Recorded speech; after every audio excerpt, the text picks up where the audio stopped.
ওইটা হচ্ছে দেহটাও তাই। ওর আবার কিছুই নাই শরীরে, তার জন্য করে খেয়ে কিছু তেল।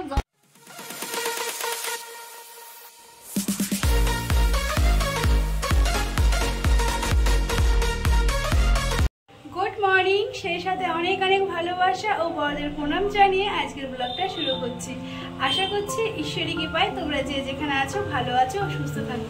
প্রতিদিনের মতো আরও একটা নতুন দিন তোমাদের সাথে ভাগ করে নিচ্ছি।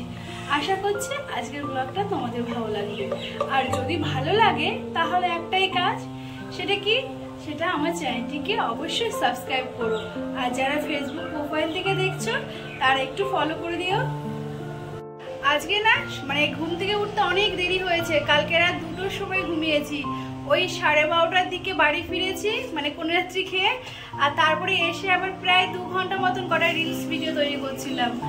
অত রাতে না মানে খুব ঠিকঠাক করতে পারিনি, আর এনার্জিও ছিল না পরে, তবু সব শেষ করে 2টোর সময় ঘুমিয়েছি। এই কারণেই সকালে উঠতে দেরি হয়েছে। আর দেখলাম সকালে যখন দেরি হয়েছে আর খুব গরম লাগছে, এক কাজ করতে স্নানটা করে পুজোটা দিয়ে একবারে খেতে বসি, তাই এখন পুজো দিতে বসেছি। আর এই যে আমার সোনাইও বসেছে, এই দেখো বাবাই, হাই করে দাও। মামে দুজনেই পুজো দেবো। আচ্ছা তাহলে পুজোটা দিয়ে নি আর দেখতে থাকো। আজ মানে আশা করছি আজকের ব্লগটা ভালো লাগবে। আজকে না শরীরটা খুব একটা ভালো লাগছে না, এখন আবার ঘুম পাচ্ছে, ঘুমিয়েছি তবু ঘুম পাচ্ছে। এখানে আসলে না আমার ছন্দ ছাড়া জীবন হয়ে যায়, আমি ওখানেই ভালো থাকি গো, সমস্ত কিছু একটা রুটিনে চলে। আজকে একটু ইচ্ছে ছিল মার আমাকে দিয়ে রান্না করানো, কিন্তু আমার কিছুতেই কিছু ভালো লাগছিল না, এই কারণে আমি বললাম আমার ভালো লাগছে না, তাই মা আর বলতে সাহস পেল না।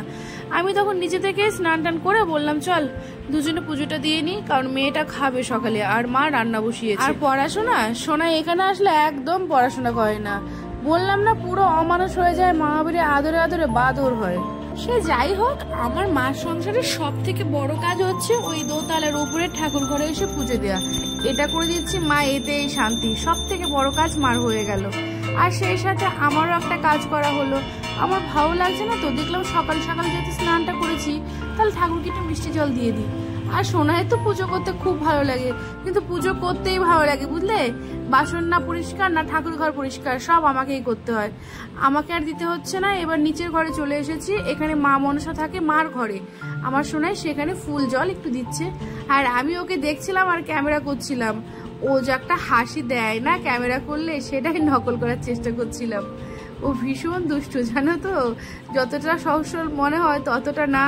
তারপরে এখন ভাবলাম একটু বই পড়ায়, একদম পড়াশোনা করে না, টানা কদিন বিয়ে গেল একদমই হাত দেওয়া হয়নি। আবার প্রথম দিকে যখন মা বাড়ি আসলো ভাবলাম প্রথম দিকে এসছে কদিন খেলা করুক, তারপরে নিচে থেকে খবর আসলো মামা এসছে নিচে।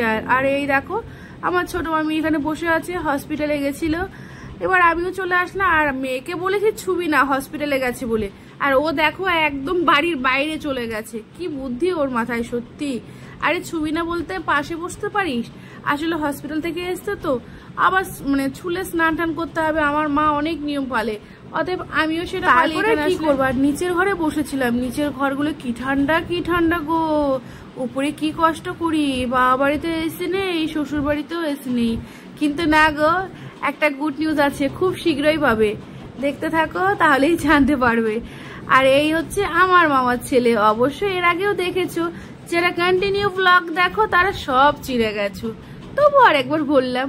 আর এটা হচ্ছে আমার ছোট মামা, ঠিকঠাক করে ক্যামেরা করতে পারছিলাম না, দেখলে ক্যামেরাটা মানে পরিষ্কার হয়নি, আলো পাচ্ছিলাম তো, আবছা হয়েছে। আর মামা এনেছিল আমার জন্য এই রসালো জুসি গজা, গরম গজা, বুঝলে আমার এই গজাগুলো খেতে খুব ভালো লাগে। আর সাথে সিঙ্গারা এনেছিল, সিঙ্গারাটা তো পছন্দ করি না, আর এই গজাগুলো আমার শিমুরালিতে একদম পাওয়া যায় না, এখানে আসলে আমি বেশি খাই। আর এটা খুব নরম আর রসালো, শিমুরালিতে পাওয়া যায় সেটা না শুকনো, আমার ওটা খেতে ভালো লাগে না, এই গজা খেতে আমার খুব ভালো লাগে। তোমাদের কার কার ভালো লাগে কমেন্ট করে জানিও, তাহলেই জানতে পারবো। দুপুরের খাওয়া দাওয়া হয়ে গেছে, দুপুরের খাওয়া দাওয়া হয়েই ভেবেছিলাম একটু মেয়েকে নিয়ে পড়তে বসাবো, তারপরে আসলো, এবার বসে গজাগুলো খায়। আর মেয়েকে বললাম বাবা এখনই খেয়ে নে, খুব জুসি, দেখ খেয়ে আরাম পাবি। আরে বাস কি বলছি আমি, আরাম পাবে না, খেয়ে শান্তি পাবি, স্বাদটা পরিপূর্ণ অনুভব করবি, কি যে বলি না কখনো। আর এই যে বলতে বলতে মামারা টোটো ধরলো, বাড়ি চলে গেল, আর ক্যামেরাটা করতে একদমই ভুলে গেছিলাম। আমি লাস্টের দিকে করলাম, যেটুক পারলাম সেইটুক তুলে ধরলাম।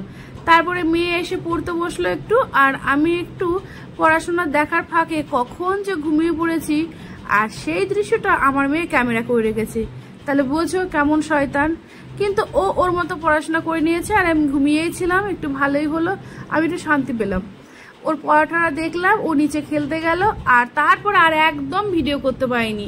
তারপরের দিন আবার সকাল থেকে ভিডিও শুরু করলাম। গুড মর্নিং, সেই সাথে অনেক অনেক ভালোবাসা। আজকের বারটা কিন্তু রবিবার, মানে ব্লগটা শুরু করেছিলাম শনিবার দুপুর থেকে। দুপুরও না, ঠিক 10টার দিকে, হ্যাঁ 10টা থেকে শুরু করেছিলাম, আর শেষ করছি হচ্ছে রবিবার দুপুর বেলায় শেষ করছি। এখনো শেষ হয়নি, বাকি আছে। আজ আবার দিদা এসেছে, মার শরীরটা খুব খারাপ, আজকে আর মা রান্না করতে পারবে না, আমি তো আছি, আমি করব। আর এই যে দেখছো আমার দিদা আগেকার যুগের মানুষ, দেখলে কত বড় ঘোমটা দিয়ে বসে আছে, জামাই বাড়ি তো, এখন বসে বসে মোচা কাটছে। আজ আমি তেমন কিছু রান্না করব না, আমার ডিউটি পড়েছে আজকে। আমি শুধু মাছের ঝোল, ওই রুই মাছের ঝোল, আর সেই সাথে মোচার ঘন্ট করব চিংড়ি দিয়ে।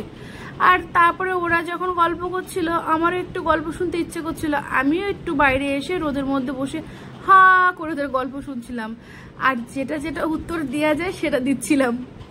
আমি সাধারণত গল্পের মধ্যে উত্তরটা কম দিই, আমি শুধু শুনি। সত্যি কথা গো, আমার মনে কি না কি দেবো, মনের মতো হবে না, এর থেকে ভালো দর্শক হয়ে শোনা। কি বলো, ঠিক বলি না বলো? তারপরে রান্নাঘরে চলে আসলাম, ওরা মা মেয়ে আরাম করে গল্প করছে। আরে ওদের গল্প করতে করতে এখনই গন্ডগোল লেগে যাবে, আমি থামাতে যাব। আর গেলাম না, আমি আমার রান্নাগুলো শুরু করে দিলাম। আর এই দেখো বলতে বলতে এই দিকে আমার মানে মাছের ঝোলটা হয়ে গেছে। আমাদের বাড়িতে না এইরকম মাছের ঝোল চলে, মানে আলু ডাটা সবজি দিয়ে একটু পাতলা পাতলা ঝোল ভীষণ ভালো খায়। ওরা কাই ঠাই এত পছন্দ করে না, ওদের মতোই করলাম। আর এই দিকে হচ্ছে চিংড়িটা করছি, মানে এই সরি ভুল বললাম, চিংড়িটা মোচা দিয়ে করছি। আর এ থেকে থেকে যে কি বলি না, আজকেও সেরকম, আজকেও শরীরটা খুব একটা ঠিকঠাক নেই, ভয়েস দিতে গিয়ে থতমত হচ্ছে। সকালে মেয়েটাকে দিয়েছি বকুনি, পড়াশোনা কোনো মনোযোগ নেই, কোনো দায়িত্ব জ্ঞান নেই, ওটা ওর মতো খেলছে, আমি আমার মতো রান্না করছি। আর আমার দিদাও চলে যাবে, মোটামুটি কোনো রকমের মোচাটা হয়েছে, তার মধ্যেই দিদা খেতে বসলো। আর আমার এদিকে রান্নাটা কমপ্লিট হয়ে গেছে, কমপ্লিট করে আবার একটু ক্যামেরা করতে আসলাম।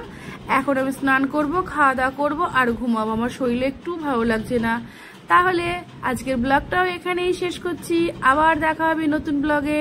তোমরা ভালো থেকো, সুস্থ থেকো, আর এইভাবে আমার সঙ্গে থেকো। টাটা।